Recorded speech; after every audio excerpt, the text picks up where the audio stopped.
What is up, my Skibidi Rizzlers?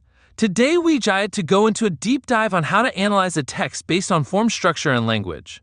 We're going to use the text "Do trees talk to each other" to help us dive deeper into this diva. Now hold on tight, my little kitten baby grunks, because the knee surgery is tomorrow and we have to shimmy on down to Ohio to the Diddy party to get this thing going. Okay, my Sigmas, let's start off by going over some analytic strategies that can help us to phantom text the article correctly. First, there is the term close reading techniques.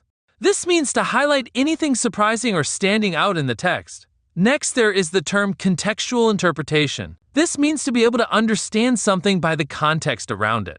Next, there is thesis development. This means to clearly identify the topic being discussed. Next is evidence selection. This means to choose specific evidence to support your claim based on its reliability and validity. Lastly is critical thinking approaches. This means to make connections between little details to make a bigger picture. Good job, Ligma. You're on an incredible mewing streak. Doing so well, mama, a good learner behind you. Before we continue, I want to go over the terms split and peel. The term split stands for speaker, purpose, language, imagery, tone, and structure. The term peel stands for point, evidence, explanation, and link. These terms are important because you can use them to help you answer questions. They can point you in the right direction and help you get all the details to create an answer. Do you have a low taper fade? You must, by how well you're doing by glazing this thing so easily. Okay, now that Livy Dunn rizzed up Kai Senate stream got phantom taxed by split and peel, we are going to learn how to put these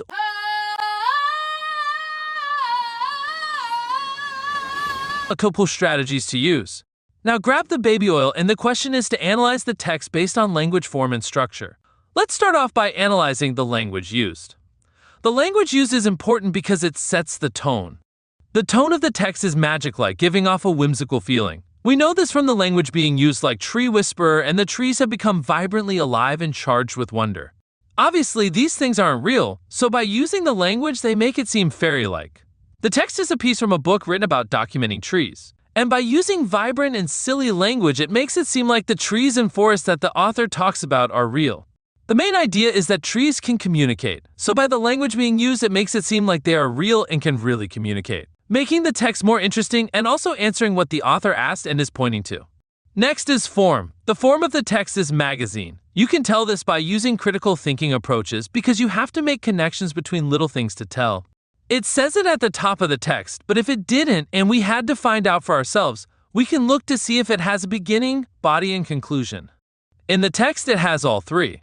Next, we can see its shorter story, which is what we have for magazines. By making the connections with the starting sentences of each section, you can see the beginning, body, and conclusion, for example, the words now and since and there, which guide us between sections.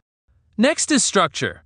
We can find the structure of the text by using evidence selection. We can use this to see if the article first seems logical and well together. The author claims that a forest is a superorganism of unique individuals. Then he uses the evidence that a single beech tree can live for 400 years and produce 1.8 million beech nuts.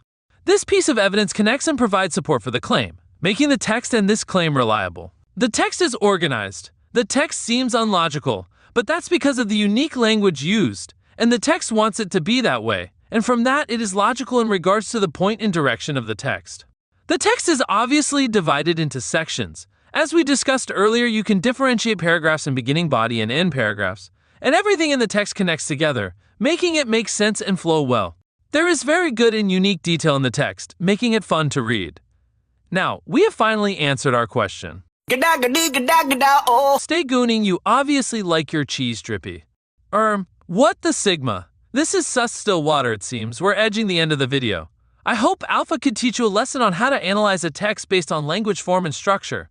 Some key takeaways from this lesson is to remember the terms split and peel because it'll be very despacito on your next assignment. Also, another key takeaway is to look at text very carefully, and when you read text, keep the thesis and tone of the text in mind. And looking at the language and tone first can help a lot to set the tone, and when you have the tone, it can easily answer the other questions itself.